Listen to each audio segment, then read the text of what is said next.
राधा और कृष्ण हमेशा से एक दूसरे के पूरक रहे हैं और एक ऐसे आत्मिक प्रेम की मिसाल है जो भौतिक सुखों से बहुत परे है।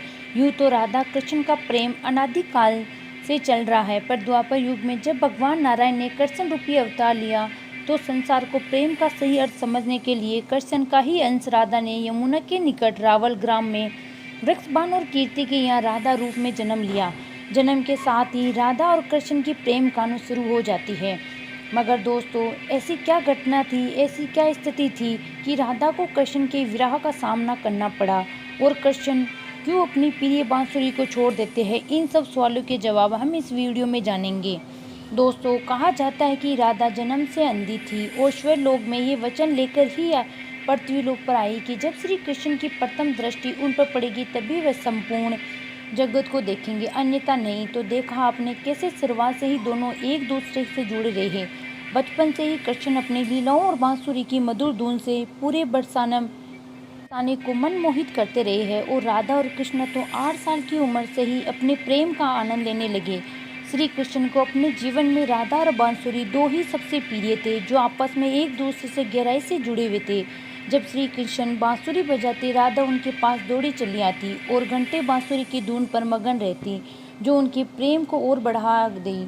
यमुना नदी के तट पर बैठकर घंटों समय व्यतीत करते रहते थे। उनका ये सुखद समय कुछ ही वर्षों का था, क्योंकि जैसे कृष्ण के मामा कंस को उनके वृंदावन में होने का पता चला, उसके तुरंत ही कृष्ण को मथुरा में युद्ध का निमंत्रण दे दिया गया, जिसके लिए कृष्ण को अपनी यशोदा मैया और पूरे गांव के साथ राधा को भी छोड़कर जाना पड़ा था। कृष्ण और राधा दोनों ही पहले से पता था कि कृष्ण वृंदावन वापस नहीं आएंगे और बहुत समय तक एक दूसरे से मिल नहीं पाएंगे। तो इसलिए मथुरा जाने से पहले राधा ने कृष्ण से 2 वचन लिए।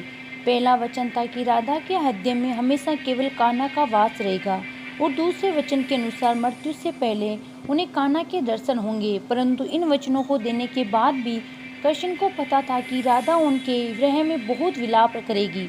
तो राधा हमेशा खुश रहने के लिए श्री कृष्ण ने भी राधा से वचन लिया कि राधा को कृष्ण की याद में एक भी आंसू नहीं बहाना होगा। ये वचन लेने के बाद श्री कृष्ण मथुरा की ओर बढ़ जाते हैं और राधा वृंदावन में ही रह जाती है, जिसके विवाह से राधा का वर्णन बहुत कम मिलता है। इसके बाद कृष्ण ने मथुरा जाकर कंस का वध किया और अपने माता पिता देवकी वासुदेव को मुक्त करवाया कि जिसके बाद उन्हें द्वारकाधीश कहा गया। कृष्ण द्वारा रुक्मिणी और सत्यभामा से ही विवाह करते हैं। साथ में इसके अलावा श्री कृष्ण की 16,108 रानियां थीं, जिनमें रुक्मिणी कृष्ण की सबसे प्रिय पत्नी थी। उन्हें केवल कृष्ण की छवि को देखकर ही उन्हें अपने मन में बसा लिया और कृष्ण से विवाह के लिए वो अपने भाई रुक्मी के विरुद्ध भी चली गई। प्रेम पत्र के माध्यम से कृष्ण को बुलाकर और कृष्ण के साथ भाग गई। फिर उन्होंने कृष्ण के साथ द्वारका नगरी में सुखपूर्वक अपना जीवन व्यतीत किया। कृष्ण भी अपने देवी कार्यों में लीन हो गए। बहुत अच्छे प्रेम का माध्यम मानते हुए राधा और कृष्ण तो एक ऐसे मिसाल है जिन्होंने तो कभी विवाह ही नहीं किया, केवल अपने मन और हृदय से एक दूसरे का प्रेम किया। उसी सच्चे प्रेम से एक दूसरे से हमेशा बंधे रहे। दोस्तों, राधा और कृष्ण के प्रेम की बहुत सी अलग अलग कथाएं हैं। उनमें से एक प्रचलित कहानी ये भी है कि श्री कृष्ण कभी कभी सोते ही राधे राधे बोला करते। श्री कृष्ण की रानियों को अच्छा नहीं लगता था, तो वह एक बार रुक्मिणी ने श्री कृष्ण से कहा कि प्रभु, प्रेम तो हम सब भी आपसे बहुत करते हैं, पर राधा जी में क्या है ऐसा, आप सोते हुए भी उन्हें याद करते हैं। तो कृष्ण बोले, तुम एक बार राधा से मिलो, फिर तुम्हें खुद ही पता चल जाएगा और उनके लिए कुछ लेते भी जाना। जिनके बाद रुक्मिणी राधा जी के लिए बहुत गर्म दूध ले जाती है और राधा के महल में द्वार पर पहुंचती है, जहां वह तेज और उज्ज्वल स्त्री को खड़ा देखती है। तो उससे पूछती है कि क्या आप ही राधा हो? तो वह कहती है, नहीं, मैं राधा नहीं, उसकी सेविका हूँ। राधा रानी तो 7 द्वार के अंदर मिलेगी। तो रुक्मिणी जी 1-2 करके ऐसे सभी द्वार को पार कर जाती है। दोस्तों, जब वो राधा रानी के कक्ष में पहुँचती है तो उन्हें पता चलता है कि राधा कई रातों से कृष्ण नाम जपते हुए जगी रही है और अभी ही उन्हें नींद आई है। रुक्मिणी राधा की सखियाँ से कृष्ण द्वारा मिलने के लिए कहने के बारे में बताती है, तो उतने में ही राधा उठ जाती है और कहती है कि कृष्ण ने आज मुझसे मिलने के लिए किसको भेजा है। रुक्मिणी आश्चर्यचकित हो जाती है। केवल कृष्ण जी का नाम लेने से ही राधा जागृत हो गई। उनके बारे में पूछने लगी। इतना ही नहीं, जब राधा को पता चला कि कृष्ण ने उसके लिए प्रसाद भेजा है तो वह बिना कुछ सोचे रुक्मणी से वो गर्म दूध लेकर पी जाती है, जिसे देखकर रुक्मणी हैरान रह जाती है। फिर वो राधा जी से बातें वापस आती है। ये सब जानने के बाद जब वह रात्रि के समय रुक्मणी श्री कृष्ण के पैर दबाती है तो वह देखती है उनके पैरों में छल्ले पड़े हुए हैं, जिसे देखकर वह हैरान हो जाती है और पूछती है कि प्रभु, आप कहाँ पैदल गए जिससे आपके पैरों में छाले पड़ गए।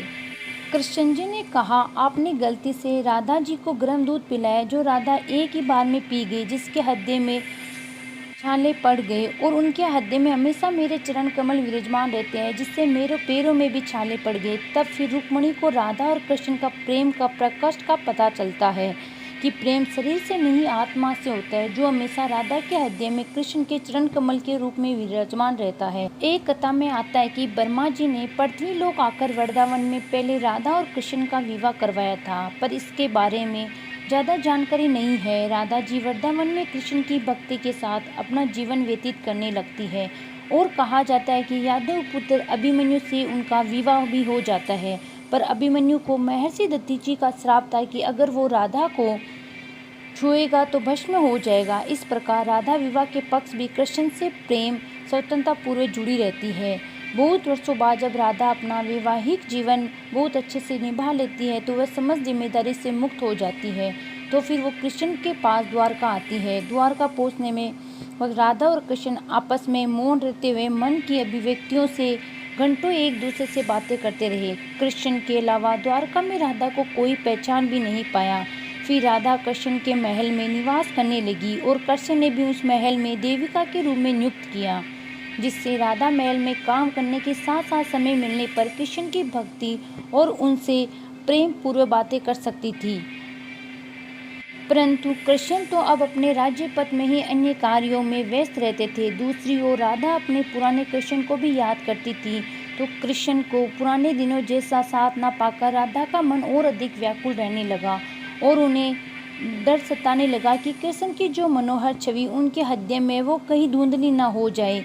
इसी तरह राधा ने चुपचाप तरीके से राजभवन और द्वारका नगरी छोड़कर, जिसके बाद ऐसे ही कुछ समय और बिताने के बाद जब राधा को अंतिम समय पास आने लगा, तब उन्होंने कृष्ण को स्मरण करके अपने वचन की याद दिलाई। राधा के स्मरण करते ही कृष्ण वहाँ दौड़े दौड़े चले आए, परंतु राधा की अत्यंत दयनीय स्थिति देखकर वह अत्यंत भावुक हो गए। उन्होंने राधा से अंतिम समय में कुछ मांगने से कहा, जिस पर राधा ने उनके सामने एक ही इच्छा प्रकट की कि वो अपने जीवन के अंतिम चरणों में कृष्ण का वही रूप देखना चाहती है जैसा वो वृंदावन में देखा करती थी। तो उन्होंने वही बांसुरी की मीठी धुन बजाते हुए सुनना चाहती है। दोस्तों, राधा का बस इतना कहना था कि कृष्ण ने अपनी बांसुरी उठाई और वही मीठी धुन बजाने लगे। बांसुरी बजाते हुए कृष्ण और उनकी धुन सुनती राधा दोनों की आंखों में प्रेम से आंसू की धारा बह रही थी। इतना ही नहीं, बांसुरी की मीठी धुन सुनते सुनते ही माता राधा ने उनके सामने प्राण त्याग दिए, जिसके बाद उसकी मृत्यु से कृष्ण इतने विचलित हो गए कि उन्होंने अपनी प्रिय बांसुरी को वही छोड़कर फेंक दिया। ऐसे राधा की मृत्यु के साथ ही कृष्ण ने बांसुरी भी हमेशा के लिए मुंह मोड़ लिया, क्योंकि बांसुरी और राधा एक अद्भुत रिश्ता था। इसलिए राधा की मृत्यु के पक्ष कृष्ण ने अपने शेष जीवन में बांसुरी तो क्या, किसी अन्य वाद्य यंत्र को हाथ भी नहीं लगाया। दोस्तों, राधा और कृष्ण की प्रेम कहानी के लिए कहा भी जाता है कि एक प्राण दोहो देही। राधा संग स्नेही, जिनके शरीर पर अलग अलग थे पर आत्मा एक ही थी। दोस्तों, कैसा लगा आपको हमारा वीडियो? कमेंट करके अवश्य बताइए।